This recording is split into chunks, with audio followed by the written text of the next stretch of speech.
improve home types. The first is that if you are married before you apply for this visa, you might want to Hi everyone, welcome back to my channel. Thank you for the likes, the comments, the subscription. I'm so happy that you guys are engaging with my videos. So today I'm going to be sharing with you some frequently asked questions during a US visa interview, and also provide some sample answers that you can use if you're being asked these questions. However, I must caveat that this is not a template. This is from my experience and from what I've heard other people talk about during their visa interviews. These are questions that are being asked, and so these are ways in which you can answer these questions if you're being asked. Remember that your visa interview is the most important part of this journey, and so you might want to take time to practice, to prepare, and also to pray. If you are a religious person, I highly recommend praying. I highly recommend talking to God or whatever you believe in about this process, because sometimes you might do everything right, but you just don't know what's going to happen. So you need that extra grace and that extra favor. So let's go right to our first question. So the first question that you might be asked during your visa interview is that what is your intended course of study in the United States? And so this question is basically asking you, what are you going to be studying, or what are you going to be pursuing? Since you are on an F1 visa category, you are solely coming into the United States to study, and so you should know what you are here to study and why you're here. And so if I were to be asked this question, the sample answer that I would provide to this question is that I'm traveling to the US to pursue a master's degree in communications with specialization in intercultural communications that would help me achieve my goal of becoming a communications specialist. Remember that this answer is trying to show more proof that I've done my research. I know what I'm going to be doing specifically, and I know what I'm going to be doing after I obtain this degree. And so you don't want to give yourself the room to be asked any follow-up questions. So answer your questions to the best of your knowledge. The other question that I want us to look at is that why did you choose this specific institution or university? Remember that out of all the schools that you apply to, even if you got admission to all the schools, you might have to choose one school to attend. And so there are several factors that will determine why you choose a university. It could be that you got a better funding. It could be that your specialization that you want to focus on, the department in that university provides the best education. It could be that you want to have a smaller class size that focuses more on experiential learning, that would give you the hands-on practical training and skills that you need. Or maybe there's a particular professor in the university who you would want to work with as an advisor or a mentor, or you want to follow this person's footsteps in academia or whatever you want to do. And so you have identified this specific person and you want to work with that person. That's why you're choosing this person in this university and not any other university. And so if I were to be asked this question, the solution or the answer that I would provide is that I would want to work with Professor so whose interest in recent publication in gender and women, and how closing the gender gap is important in corporate organizations, aligns with my career goal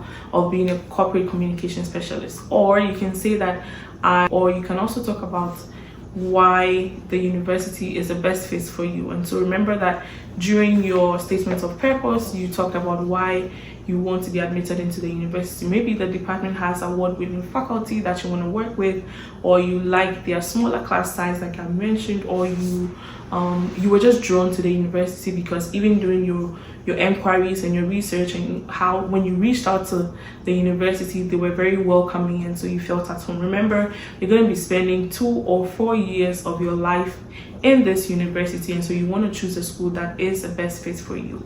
So that's, you might answer this question in so many ways.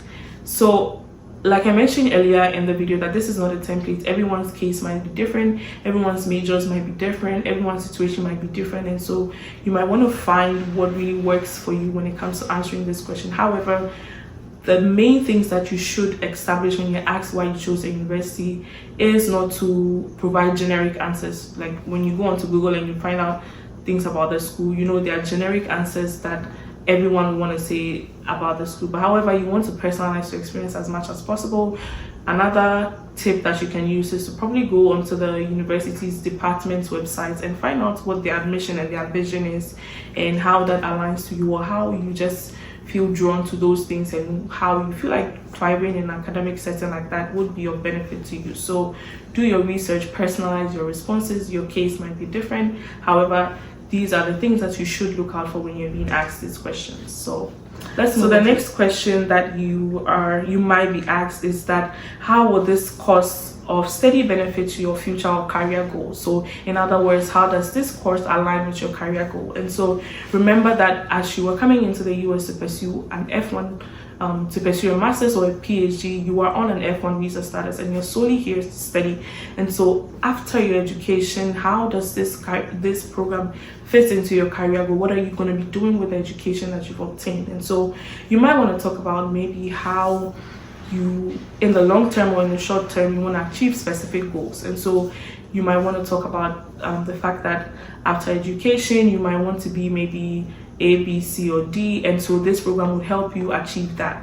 In my case, I remember that even though I wasn't asked this question, I prepared an answer for this question in case I was being asked. And so I said that I would want to come back to Ghana. My long-term goal is to be a communication consultant and a specialist, and so I would want to come back to Ghana for my long-term goal to establish a communication consulting firm where I would focus on closing the misinformation gap in corporate organizations in Ghana. This is my long-term goal. In the long term, this is what I want to be. However, or maybe in the long term, I want to be a professor at a university teaching communication or something like that.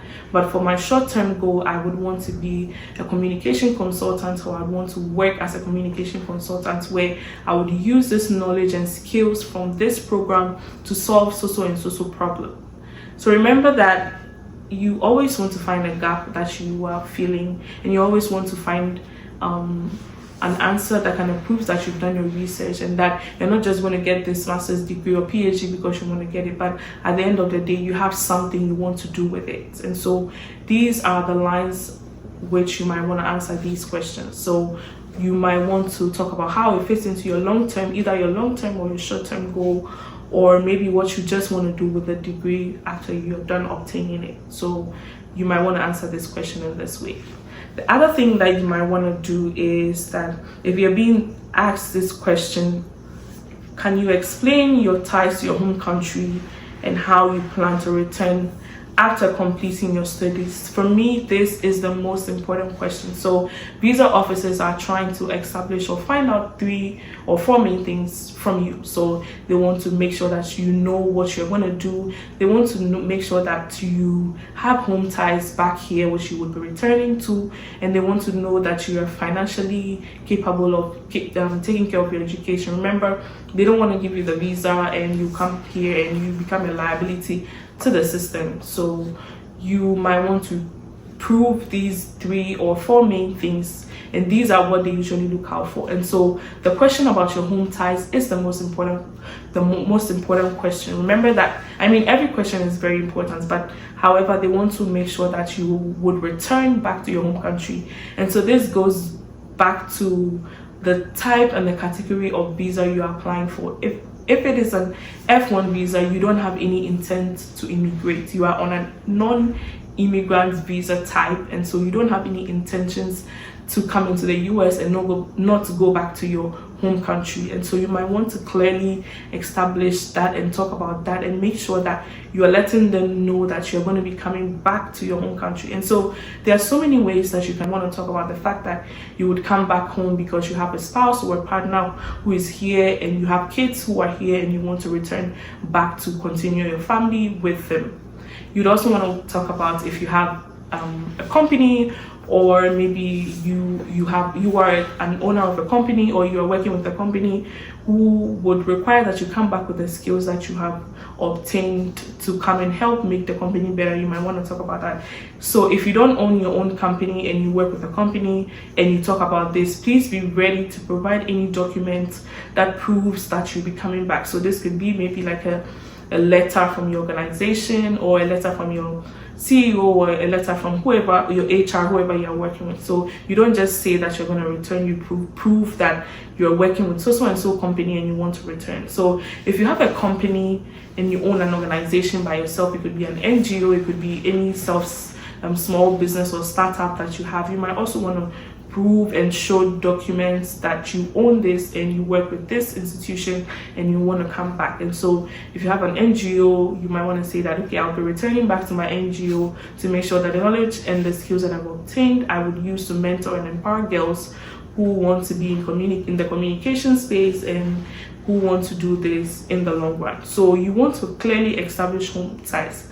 Also, if you're not married and you don't have any company or anything like that, you might just want to talk about the fact that you have your family, your parents, and your siblings who live here, and you would come back to be with your family, to spend time with them. Remember, you are not here to stay here forever. You have to go back to your country. And so during the period that you're away, or even during vacations or holidays, you might return home to your country to spend time with your family and your friends. So please make sure that you are emphasizing on I will return home, or I will come back to my home country, because that's very, very important.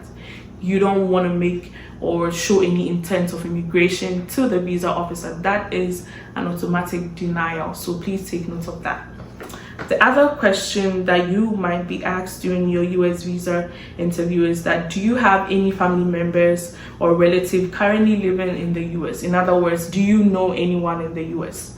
This question is also a very tricky question. It's also trying to establish and find out if you have any home ties in the US. So home ties can be if you have any relatives. That's why they're asking you relatives. So relatives can be your direct and your immediate family. So your dad, your mom, your siblings, and sometimes your aunties and your uncles. But usually, because the US is a very individualistic country, they are totally focused on themselves and they have nuclear families, they want to know if you have any direct family here. So if you have a parent or a family that lives here, you might clearly want to say that I know someone and maybe this so and so lives here. And so you might clearly want to establish that you know someone.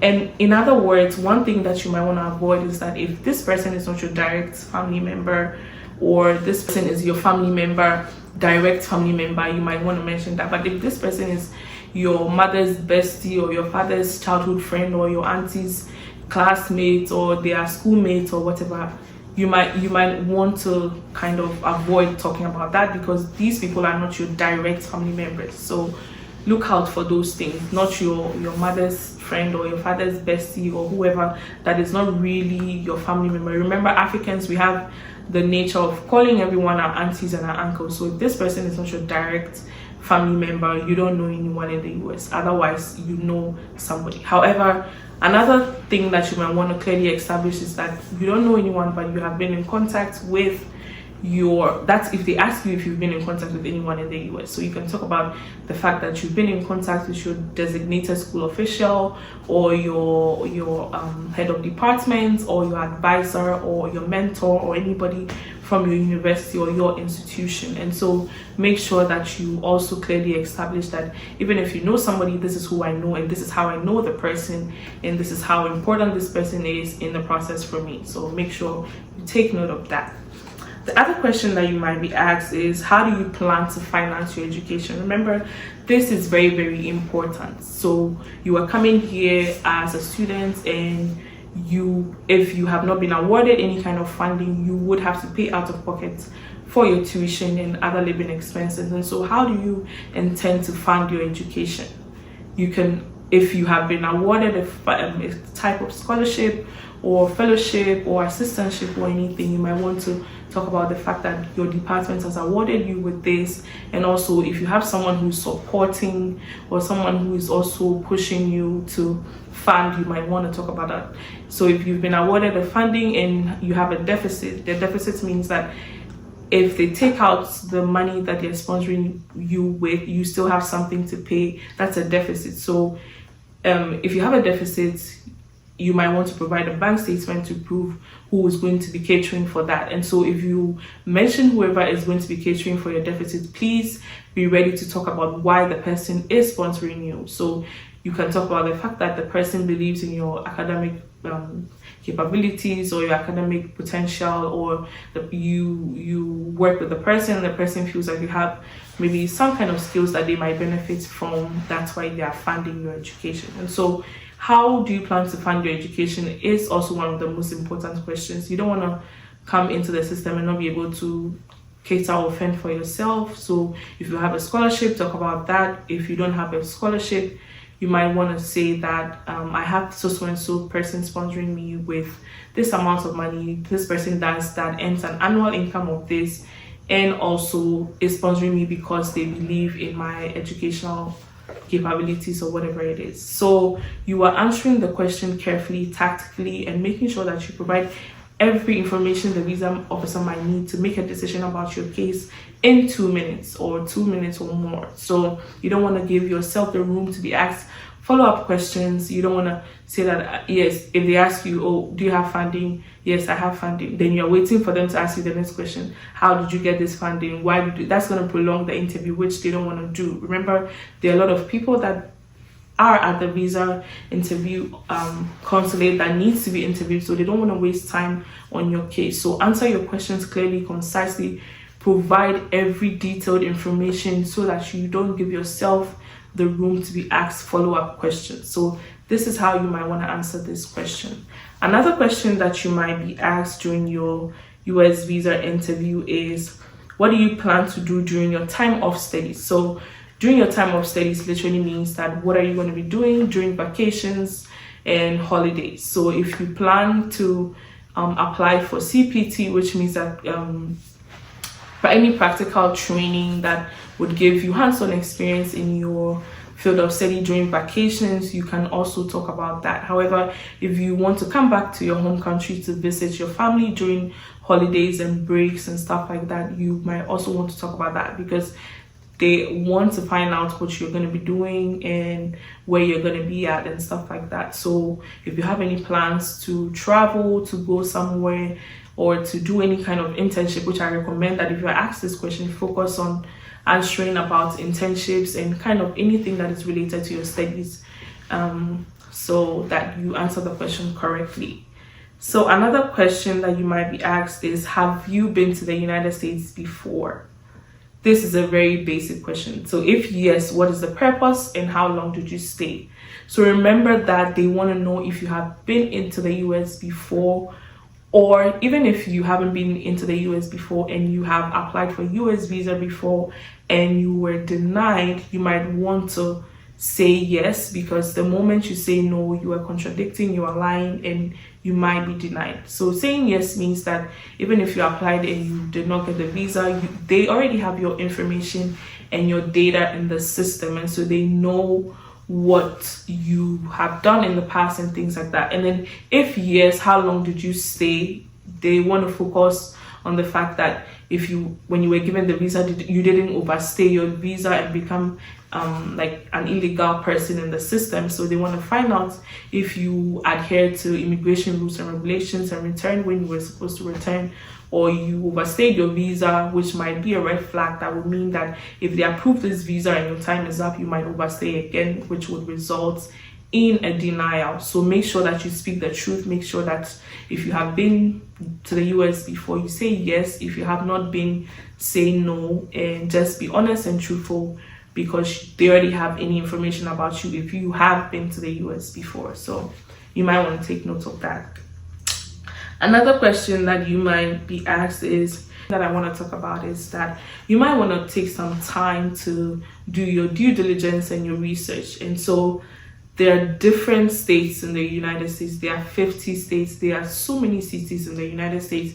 The university in which you've chosen to go to school is in a city in the States. And so you might want to do some research and find out how to pronounce the name of certain states, certain cities, and things like that, so that you don't show yourself to be not competent, and the fact that you're going somewhere that you don't even know and you can't even pronounce the name of the city. Sometimes they understand that we have an accent and the ways in which we say things are different from this. However, I would recommend that if you're going somewhere that you're not too sure about the pronunciation of the name, Google has a feature in Google where you literally just type the name and it will show you how to pronounce the name of the place correctly. So that way you're not making any mistake and you're communicating clearly, concisely, and making sure that you provide every answer to every question that you're asked. So for example, a state like Arkansas may be pronounced as, maybe spelled as Arkansas, but in literal terms or in literal words it's pronounced differently. There are different states and different places, different pronunciations. So make sure that you're proving yourself to be proficient doing your homework and also doing what you have to do. So these are questions and some sample answers and how and ways in which I would have answered them if I were asked this question. I prepared answers to these questions during my interview, and by the grace of God, I was asked only 2 questions, which I will talk about later in another video, how my interview went and what I did and all of that. So please stay and stay subscribed to my channel and make sure that you share this video. So today, these are all the things that I wanted to talk about. If again you haven't subscribed, please make sure that you do. Don't just watch the video. Please subscribe. Make sure you're part of this community. Even if this is not important to you or you just feel like you don't need this now, you might need this sometime, or you might also make sure that you send it to someone who is in the process and someone who might need this. So another thing that I want to say is that if you have any questions that you're kind of iffy about, you're not so sure about, and you're in the process of going for an visa interview and you need help with communicating or just talking about any specific story or any specific case regarding your visa interview, please feel free to reach out to me by my social media handles, which will be shown after the video. And also, if you have any questions, comments, suggestions, please feel free to send them my way, and I will do my best to make sure that I respond and answer this experience. I did it, you can do it too, and the sky is very big enough for everybody to fill in. And so make sure that you subscribe, be part of the community, and share this video to your friends. So I'm gonna see you in my next video.